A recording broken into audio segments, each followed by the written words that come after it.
घर की बेटी दाल बराबर। आन्या डांस करने में उस्ताद। एक स्टेप जो वो देख लेती तो हूबहू उसे उतार देती। अरे आन्या बेटा, मेरी बेटी को भी डांस सिखा देना, उसका एनुअल प्रोग्राम है।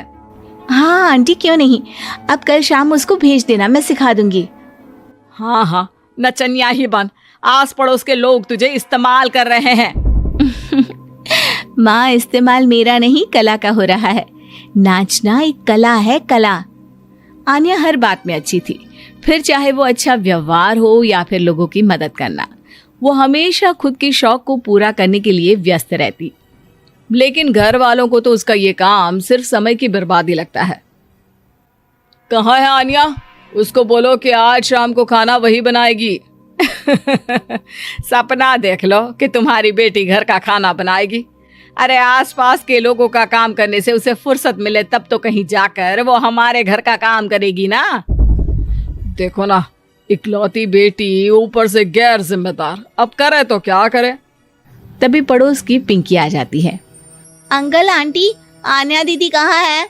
वो क्या है ना, मेरा क्लास वर्क है, वो मुझे समझ में नहीं आ रहा, तो मम्मी ने कहा कि आन्या दीदी से पूछ लो।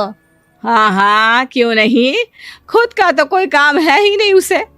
जाओ जाओ, सीढ़ी से ऊपर चली जाओ, वही कमरे में है आन्या। एक रोज शहर में डांस कंपटीशन वाले लोग आते हैं, जहां आन्या का डांस सबको पसंद आता है। क्या बात है, छोटे से शहर में इतना टैलेंट? बेटा, कौन सिखाता है आपको? कोई नहीं सर, वो क्या है ना, मैं टीवी देखकर सीख जाती हूँ। अरे वाह, और आपके मम्मी पापा कहाँ हैं? वो नहीं आए? नहीं, वो लोग नहीं आए हैं। आन्या कंपटीशन जीत जाती है और घर में टीवी वाले आन्या का इंटरव्यू लेने आते हैं। अरे क्या है, कहाँ घुसे जा रहे हो, क्या हो गया? आप आन्या की माँ है ना? वो क्या है ना, आपकी बेटी ने डांस का कंपटीशन जीता है, हमारे शहर के लिए ये गर्व की बात है, तो हम लोग उनका इंटरव्यू लेने आए हैं। ओहो, बड़ा तीर मारा हो जैसे। अरे उसे आता ही क्या है डांस के सिवा, कुछ और करती तो शायद गर्व होता। तभी वहां आन्या आ जाती है और पत्रकारों को इंटरव्यू देती है। उसी रोज पिता के ऑफिस में। देखो तो आजकल के बच्चे कितने स्मार्ट है, धन्य है ऐसे बच्चों के माता पिता को। और किस्मत वाले होते हैं ऐसे माता पिता, वरना मेरी बेटी तो किसी काम की नहीं, सारा दिन बस नाच गाने में ही दिमाग लगाती रहती है। अरे वो बच्ची हमारे शहर की ही है, कितना नाम कमा रही है डांस में, हम तो उसकी बात कर रहे हैं। अच्छा, कोई डांस में भी नाम कमा सकता है? अरे दे देना भाई पेपर की कटिंग, दिखाऊंगा आन्या को भी मैं। क्या नाम बताया? आन्या? यही तो नाम है मेरी बेटी का, आन्या शर्मा।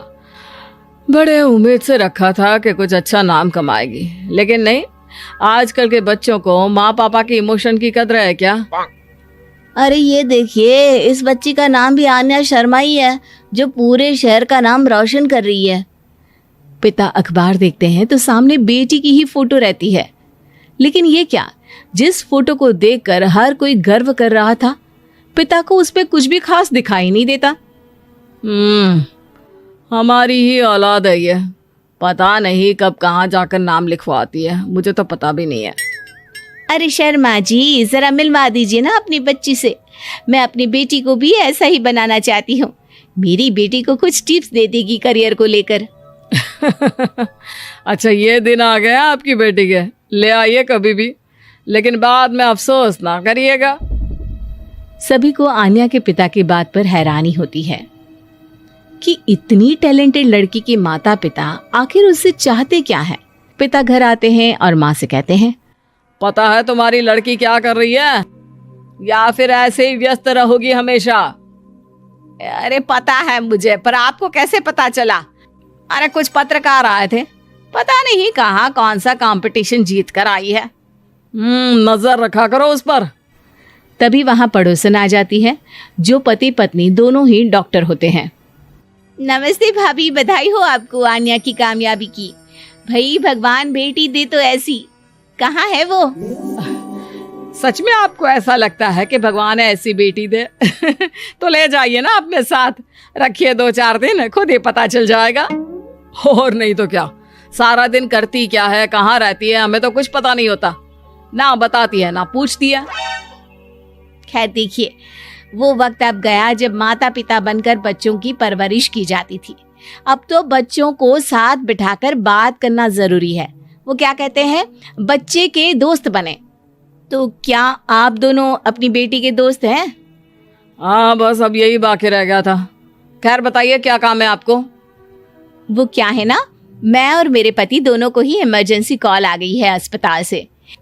मेरी बेटी आन्या की अच्छी दोस्त है, तो मैं क्या उसे आन्या के पास छोड़ दूं अगर वो फ्री है तो? माँ कुछ बोलती उतने में ही आन्या आ जाती है। वाह आंटी, क्यों नहीं, मैं फ्री ही हूँ, आप निश्चिंत रहिए, मैं उसका पूरा ख्याल रखूंगी।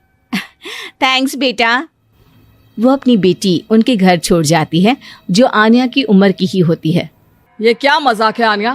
हम लोगों को सोना भी होता है और हर घर का अपना कायदा होता है। मुझे बिल्कुल पसंद नहीं है कि तुम किसी को भी घर में घुसा लो। धीरे बोलिए पापा, कैसी बात कर रहे हैं? अंकल आंटी डॉक्टर है, पता है ना डॉक्टर का फर्ज क्या होता है। अगर वो किसी की जिंदगी बचा रहे हैं तो क्या हमारा फर्ज नहीं बनता कि हम भी उनकी किसी न किसी तरह से मदद करें? आपको तो पता है घर पर अकेले रहना कितना अनसेफ है। हाँ, तो दुनिया को सेफ करने का जिम्मा तू नहीं ले रखा है? अरे बहुत महंगे अस्पताल के डॉक्टर हैं वो लोग, खूब पैसा मिलता होगा, लेकिन ये नहीं कि मेड रख ले। क्या कहती आन्या, कैसे माँ पिता को समझाती कि किसी की मदद करना कोई बुरी बात नहीं है। खैर कुछ महीनों बाद आधी रात को माँ जोर जोर से चिल्लाकर आन्या के कमरे में जाती है।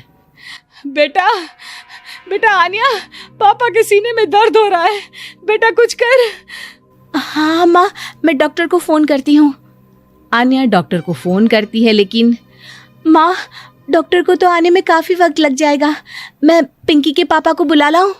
अरे वो नहीं आएंगे बेटा, वो लोग बहुत बड़े डॉक्टर हैं और हम लोगों के पास इतने पैसे भी नहीं है। माँ, मैंने डांस कंपटीशन में जो पैसे जीते थे वो है मेरे पास, आप चिंता ना करें, बस पापा का इलाज करवा ले। आन्या के कहने पर वो बड़े डॉक्टर ना सिर्फ आन्या के पापा का इलाज करते हैं, बल्कि उन्हें ठीक करके घर भी ले आते हैं। आज मैं सिर्फ अपनी बेटी की वजह से बच गया। भगवान सबको ऐसी बेटी दे।